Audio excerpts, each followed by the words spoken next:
Radio festival Scorpio 4 ವರ್ಷ ಆಯ್ತು launch ಆಗಿ. ಇದು 3ನೇ ಅಪ್ಡೇಟು. ಥರ್ಡ್ ಅಪ್ಡೇಟಲ್ಲಿ ಮೇಜರ್ ಅಪ್ಡೇಟ್ ಮಾಡಿದ್ದಾರೆ ಅಂತ. ಏನೇನು ಅಪ್ಡೇಟ್ ಮಾಡಿದ್ದಾರೆ ನೋಡೋಣ ಬನ್ನಿ. ಎಕ್ಸ್ಟೀರಿಯರ್ಸಲ್ಲಿ ಏನೂ ಚೇಂಜ್ ಇಲ್ಲ, ಎಕ್ಸೆಪ್ಟ್ ಅಲಾಯ್ ವೀಲ್ಸ್ ಒಂದು ಚೇಂಜ್ ಮಾಡಿದ್ದಾರೆ. ಹಳೇದು ತುಂಬ ಇಷ್ಟ ಆಗಿತ್ತು ನನಗೆ, ಇದು ಸೂಟ್ ಆಗ್ತಿಲ್ಲ ಈ ಬಿಗ್ ಡ್ಯಾಡಿಗೆ.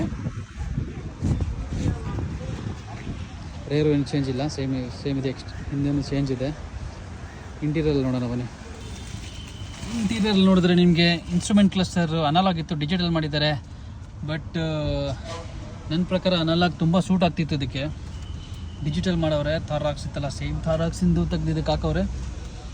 ಸೆಂಟರಲ್ಲಿ ಡಿಸ್ಪ್ಲೇ ದೊಡ್ಡದಾಗಿ ಹಾಕವ್ರೆ. ಬಟ್ ಇದು ಡಿಸೈನ್ ಫ್ಲೋ ಕರೆಕ್ಟಾಗಿಲ್ಲ. ಲುಕ್ ಆ್ಯಂಡ್ ಡಿಸೈನಿಗೆ ನಿಮಗೆ ಒಂದು JC Road ಫಿಟ್ಮೆಂಟ್ ಥರ ಇದೆ ಇದು. ಅಪಾರ್ಟ್ ಫ್ರಮ್ ದಟ್ ಫೀಚರ್ಸ್ ತುಂಬ ಆ್ಯಡ್ ಆಗಿದೆ ಇದರಲ್ಲಿ.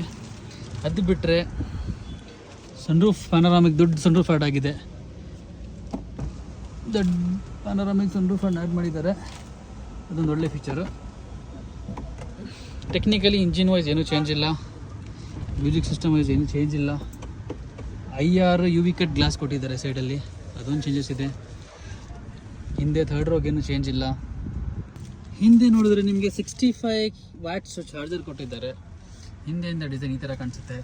ಥರ್ಡ್ ರೋ ಅಲ್ಲಿ ಇನ್ನೂ AC ಇಲ್ಲ. Third row 60/40 split seat, 50/50 split seat ಇಲ್ಲ.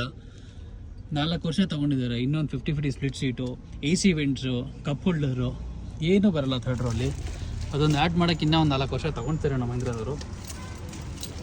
ಅಪಾರ್ಟ್ ಫ್ರಮ್ ದಟ್ ನಿಮಗೆ ಹೇಗೆ ಅನಿಸ್ತಾ ಇದೆ ಈ ಅಪ್ಡೇಟು ಕಮೆಂಟ್ ಮಾಡಿ.